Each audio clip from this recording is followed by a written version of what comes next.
Caledonians who want to cast their ballots on December 12th can do so.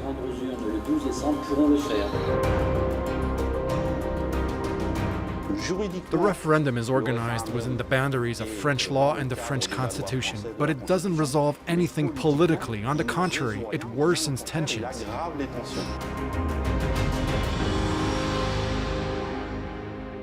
Hi everyone and welcome to France in Focus. In this edition, we take you to the South Pacific and the French territory of New Caledonia, which is gearing up for a high-stakes vote on independence. While other overseas territories are fully integrated into France, New Caledonia stands apart because it's still considered a colony. As for why that is, the answer is rooted in its history. The Kanak people are the residents who have lived longest in New Caledonia. In 1853, European colonizers took over the territory, pushing the indigenous population to limited areas in the north and east of the main island. The Kanak perished as they tried to revolt against the occupation.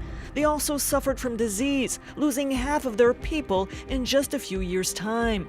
Fast forward to the 1960s. The backbone of New Caledonia's economy, nickel ore, sees its value jump, and some among the Caldoches, the descendants of the old colonizers, make a fortune.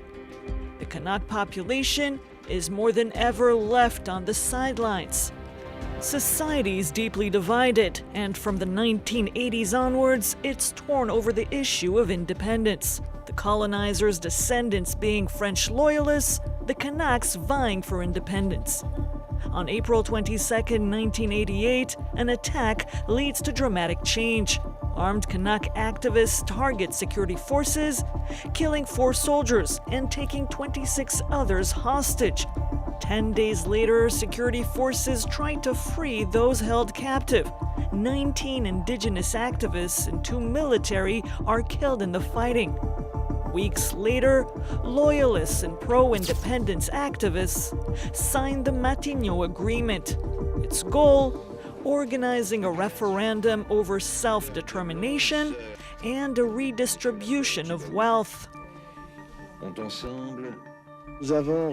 We have understood, and this applies to all of us, that we have to learn to give and to forgive. I think the future will prove that these accords are a significant step forward. After that compromise, the Kanak leader was assassinated by an extremist from his own community. His right-hand man was shot dead too. By 1998, the Nouméa Agreement set up a long referendum process which could lead to independence. In 2018 and 2020, loyalists won the first 2 referendums. Independence backers have called to boycott the final referendum set for December 12th.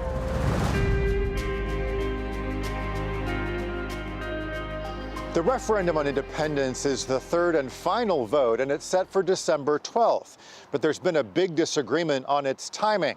The native population wants the vote to happen after the French presidential election next year, but so far Paris is refusing to budge. New Caledonia's independence on referendum will indeed take place on December 12th. That's what the High Commissioner, the state's representative, announced in the northern province, the separatist strongholds.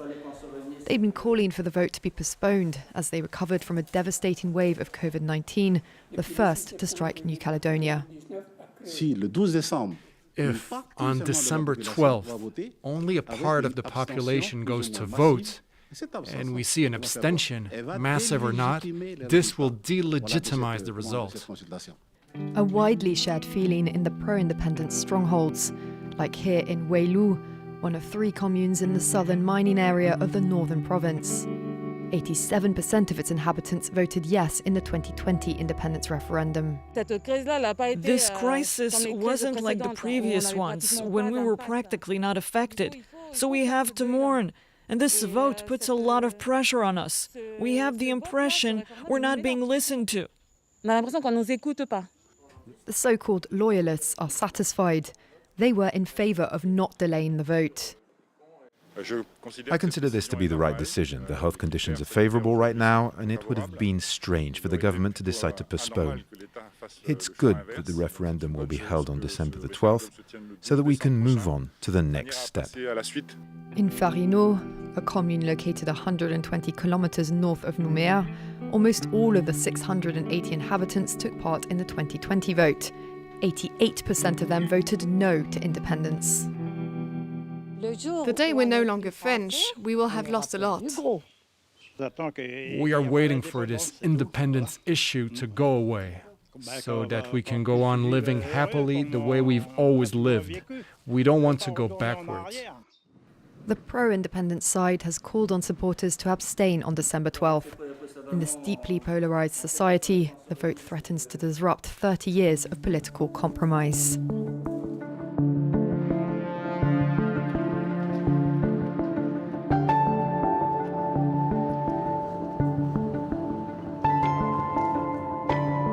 To help us understand what's at stake in this vote, we're joined by historian and anthropologist Benoît Trépied. Thanks so much for being with us. Merci. So first, a general question. What's the difference between independence and decolonization for New Caledonia? This particular question is tied to the historic trajectory of the island, which became a colony in the middle of the 19th century.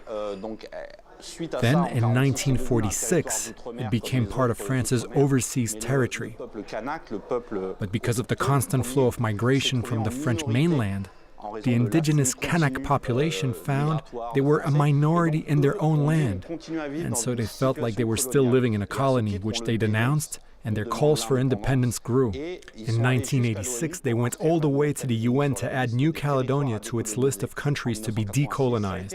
The UN recognized their demand, and since then the international community has been following the decolonization process in New Caledonia. Well, the Kanak people are against this vote happening on December 12th, and there are some cultural reasons for that. Can you explain to us why that is? Oui. Alors, Well, the COVID-19 pandemic only arrived in New Caledonia in September of this year. For a year and a half, it was one of the rare COVID-free territories on the planet.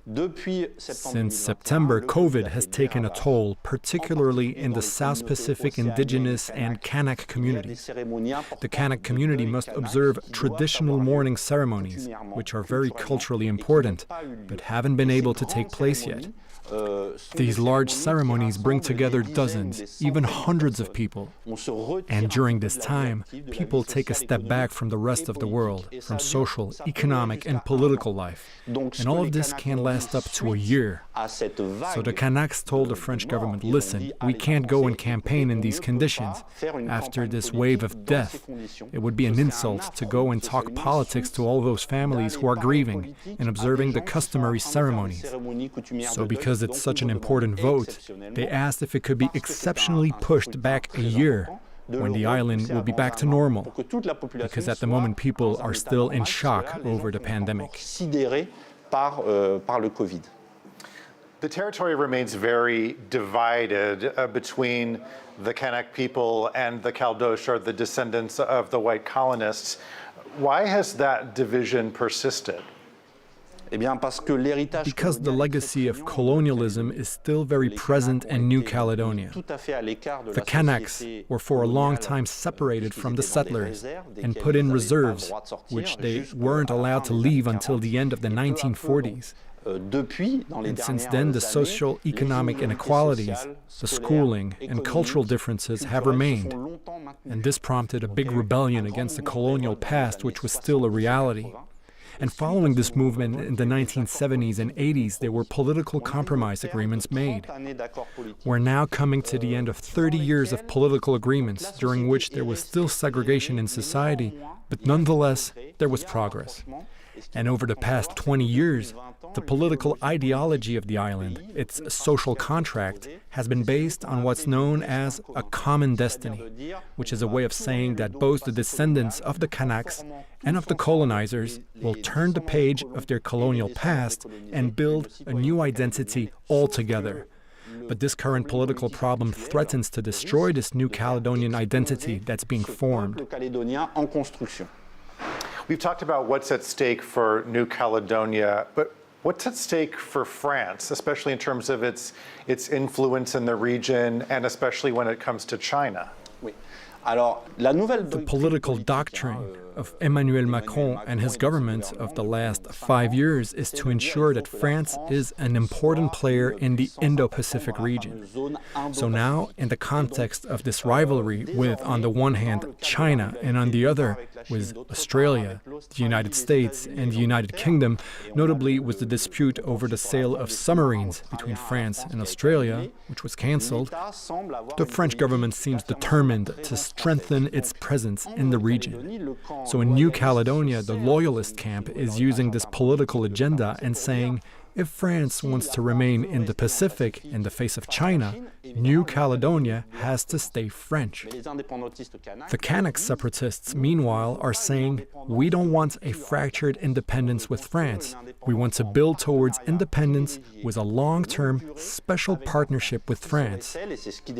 They're even advocating for a sort of independence in association with France.